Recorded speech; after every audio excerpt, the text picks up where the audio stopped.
Right, we've got quite an interesting presentation for you now, the AXES project. I know that this morning on quite a number of occasions we've talked about resiliency of PNT and what some of the options are. It's interesting because a few years ago forgive me, I forget who was talking about the decommissioning of the LORAN stations, but a few years ago it seemed that LORAN or eLORAN was seen as the only option. It's not. People are talking about a lot of alternate radar, automatic radar plotting, inertial systems, and I think that the AXES project is one of the more interesting R&D projects to come out of Europe. It's certainly very justified from the North Sea perspective, and I'll really enjoy your feedback as to how it is viewed from an American perspective. So I would like to invite Dr. Alwyn Williams to present the AXES project. Alwyn? Thank you, David. Well, good afternoon. First of all, thank you very much for the opportunity to present to you. My name is Alwyn Williams. As David said, I'm the project manager for the European regional project AXES, which is based in the North Sea region. So let me just set the scene for the future situation in the region. Over the next few years, it's anticipated that the shipping density will increase with bigger vessels, leading to reduced maneuverability in tighter shipping lanes. This is compounded by the fact there is a growth in offshore installations, such as wind farms and oil and gas platforms, leading to a reduction in the navigable sea space. There are certain pinch points at approaches to major ports and constrictions, such as Rotterdam and the Dover Straits. There are also the inland waterways to consider, for example, the Kiel Canal through northern Germany. These issues can lead to increased risk of collision and grounding and have an impact on the safe and efficient access to the region. This is where the AXES project comes in, with its main focus on improving maritime accessibility to the North Sea region. It will do this by developing an innovative testbed of solutions based on the IMO's e-navigation concept. The testbed itself will look at resilient positioning, navigation and timing, robust e-navigation services, and how those two streams interact. It's a 3-year project with just under a year left to run. The budget is over €5 million, and half of that is funded by the EU. 11 partners are involved from Denmark, Germany, Netherlands, Norway, Sweden, and the UK. The project is structured in such a way that it will use a systems engineering approach to developing these concepts, guided by IMO, IALA, and European initiatives such as eMaritime. The project is broken into 3 distinct phases. The first is the requirements capture and looks at the situation as it stands now and how it might stand in the future. We've looked at the existing traffic to analyse where vessels go now and where they're likely to go in the future due to wind farms, for example. We've then used risk analysis techniques to identify vulnerable areas, and we'll show you some of the results in a moment. Then we established the framework or architecture for the e-navigation solutions. The project will take IMO's e-navigation overarching architecture further and analyse how the architecture will work in the North Sea region specifically. We've needed to think about the integrated ship and shore-based systems. How will they work together with the solutions being developed? IHO have developed the S100 data standard for maritime data exchange, and we'll be looking at how this is used within the testbed. Then we come to the implementation, verification and validation phase. We'll use real and simulated environments to test the solutions. It'll be particularly important to note the user's experience and identify areas that need further improvement. The validation will also be of interest to institutions who are setting the standards and policy for e-navigation, as they can see what works and what doesn't. The first stage of the project was to determine where the vessels are going in the region. This picture shows the AIS track of vessels in the region for the whole of 2012. with the brighter red denoting higher traffic density. As you can see, there is a lot of traffic in the southern part of the North Sea, with much of the traffic flowing between the UK and mainland Europe, or squeezing into the narrow Dover Straits. There is a lot of traffic heading around Denmark towards the Baltic Sea, which is to the right of this picture. And there are well-defined routes to the north of the Netherlands and Germany, and these are very clear to see in this picture. The grey area in the middle is a limitation of the AIS coverage, and not necessarily because there are fewer vessels in the area. But ships are not the only users of the region. In the future, we know that wind farms are going to be built to support the green agenda of relying more on renewable energy. Combined with the current and proposed wind farm areas, the situation in some parts of the region is looking pretty tight for the mariner, particularly in some of the busiest shipping areas, such as off the east coast of the UK and to the north of the German-Dutch border. This picture also includes the oil and gas fields in the region, and the exploration of these fields will have an impact on shipping too. In Axes, we have taken this data and created a route model that shows the major shipping routes in the region. Using this route model, we've been able to determine the level of risk to collision and grounding based on the IALA Waterways Risk Assessment Programme. These two images are the result of that analysis and show that in certain parts of the region, the risk increases, shown by the darker colour, mainly due to the density of shipping in those areas. When these results were being initially created at the end of 2012, the Baltic Ace car carrier sank after it collided with the Corvus J, killing 11 crew members. This occurred approximately in the area of higher risk near the bottom of the picture on the right. Whilst this does not validate the results per se, it does highlight that the risks are real and collisions do happen. What about the future? Well, here's an example of trying to determine the major shipping routes in the region in 2020. We know that in some wind farm areas, there are proposals to incorporate channels to allow vessels to travel through the wind farms, and is reflected in this example. Using assumptions and looking at trends, we can attempt to predict how the region will look in the future, and work out what solutions might be helpful to the mariner and shore-based authorities at that time. Well, this is a very quick summary of the requirement stage of the project. And for those of you who are at last year's Axes conference in Germany may recall that these images created a considerable discussion and reflection. But there's more detail of this analysis available in the Baseline Priorities report on the Axes website, so please look that up if you'd like to know more about what we've done. So now we have a level of understanding of the environment that we are working with. We can move on to the design stage of the project. In order to view the vessel movements in the region and to determine what services will assist the mariner, Axes have been working on the route topology model. As you've already seen, the model is a means to show where vessels travel in a particular area. For example, this picture shows the major routes in the region, and the detail of the shorter or less dense traffic have been left out for clarity. Let's be clear, this is only a means to portray the situation in the given area, not to restrict mariners. The model will also assist in being able to determine what services will help the mariner to travel along each route, and let the mariner know that those services are available in the form of the Maritime Services Portfolio. As I'm sure you're aware, the Maritime Services Portfolio is a collection of operational and technical services that will assist the mariner and shore-based operators in reducing the risk to maritime navigation.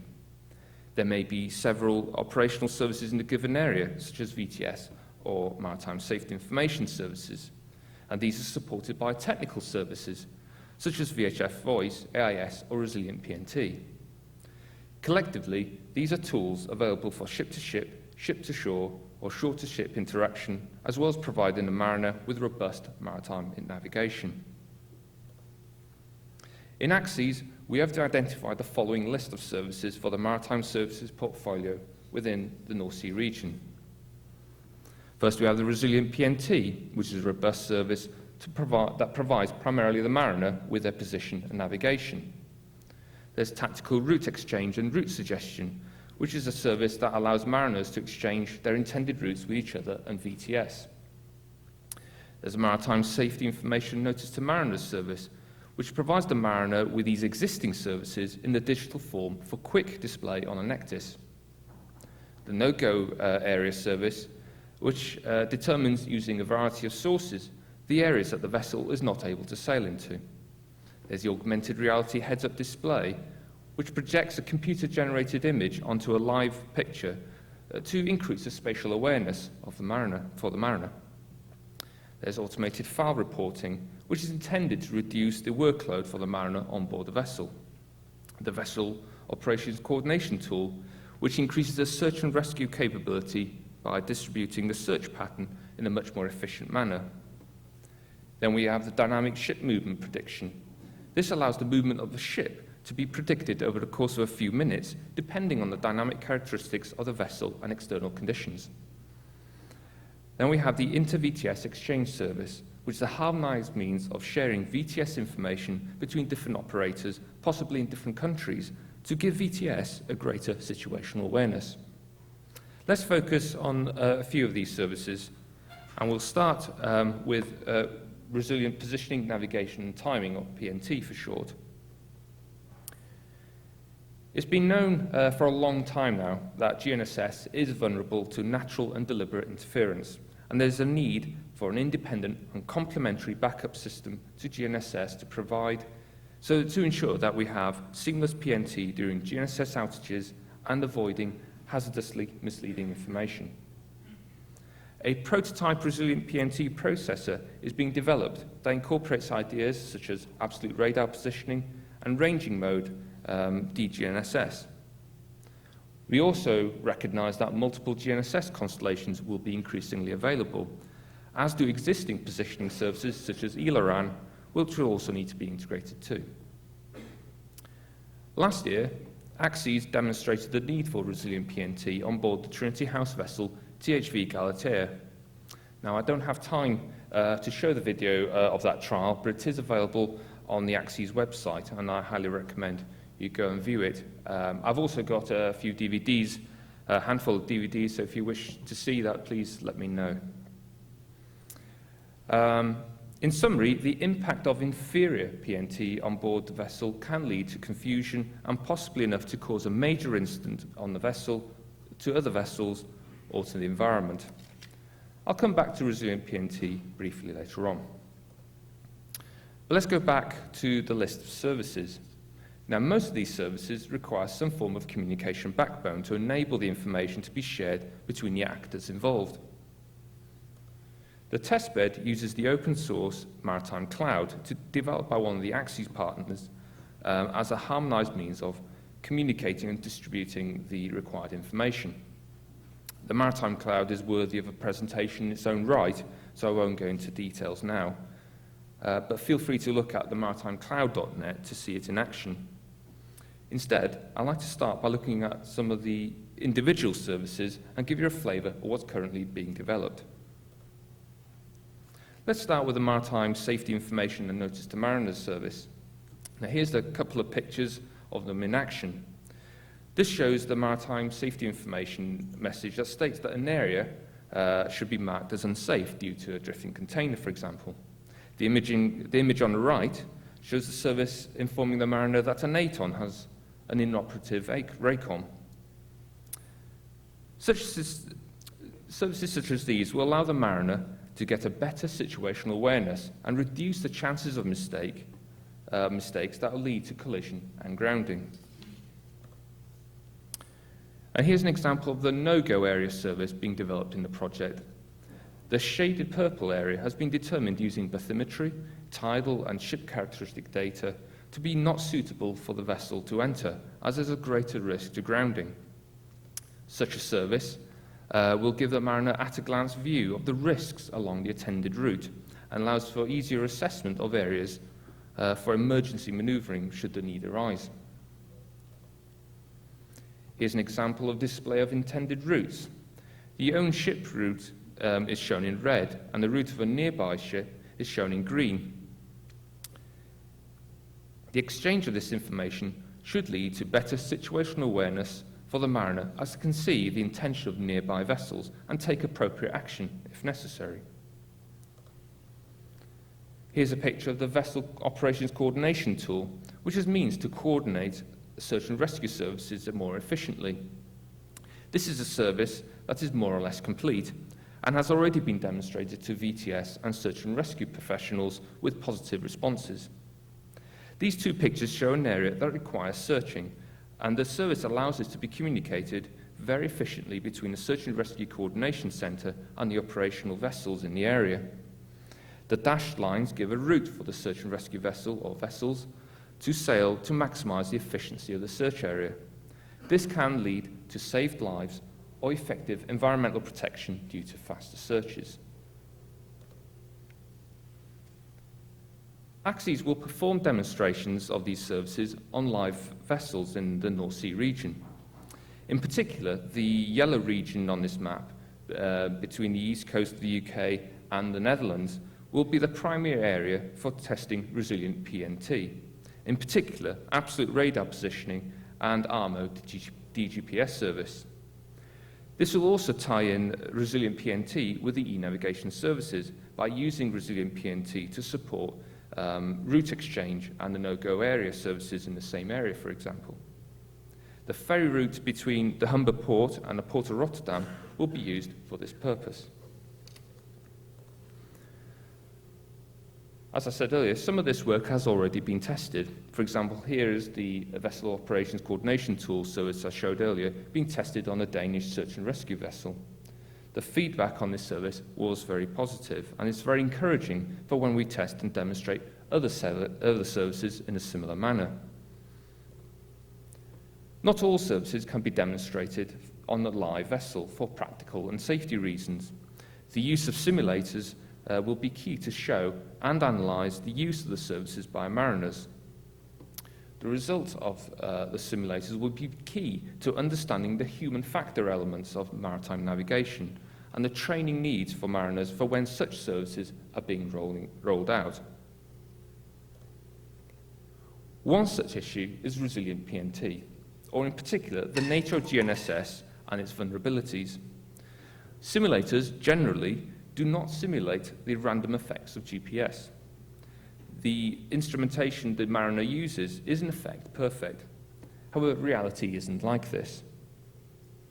And in Axes, we have developed a tool that simulates the random walk nature of GNSS.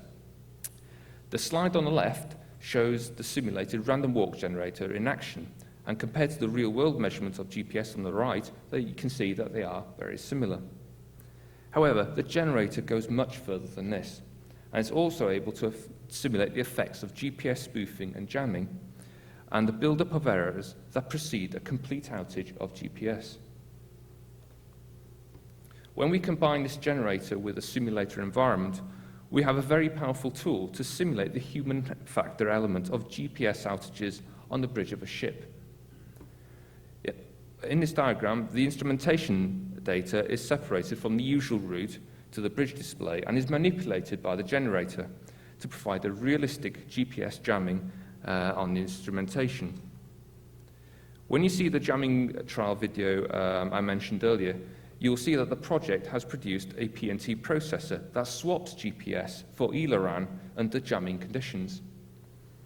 Well, that can be placed in the simulator too, and we can simulate other radio navigation systems that can take over from GNSS during an outage.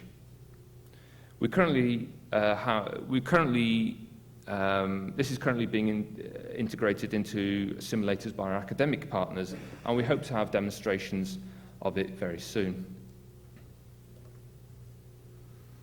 So the outcomes of the project are as follows. The first is a geographic information system that visualizes the situation in the region, for example, traffic patterns, restricted areas, routing models, PNT coverage, and so on. There'll be ship equipment and shore infrastructure prototypes to use in the testbed, and using the simulation capability of our academic partners, we can evaluate the impact of the technology on the human factor of maritime navigation. Training requirements will be assessed and basic training packages will be developed so that users can use the e-navigation tools effectively. Axes will support and advise EU initiatives such as e-Maritime, showing how e-navigation can help achieve its goals for the region and for the Union. The project will also support international efforts on e-navigation, in particular with regards to IALA and IMO initiatives, including the developments on the S100 standard. It's critical for the success of the project there is a legacy in form of future coordination of North Sea e-navigation services. This will be strengthened by establishing forums and groups that will allow stakeholders at all levels, from the mariner to the service providers to the policymakers, to discuss e-navigation matters. All this will accumulate in the North Sea Region e-navigation sustainability work plan for improved maritime accessibility in the region. All very worthwhile outcomes for the region, and with the potential to provide similar benefits to other regions and to the e-navigation initiative worldwide. So in conclusion, I've shown you how the Axes project has the potential for making a real positive impact on the maritime accessibility and safety in the North Sea region. There are many questions remaining to be answered, and it's going to be hard work finding those answers. Axes is continuing to develop innovative solutions using e-navigation, and will be demonstrating them towards the later half of this year. It promises to be an exciting time for everyone involved, so watch this space. Thank you very much.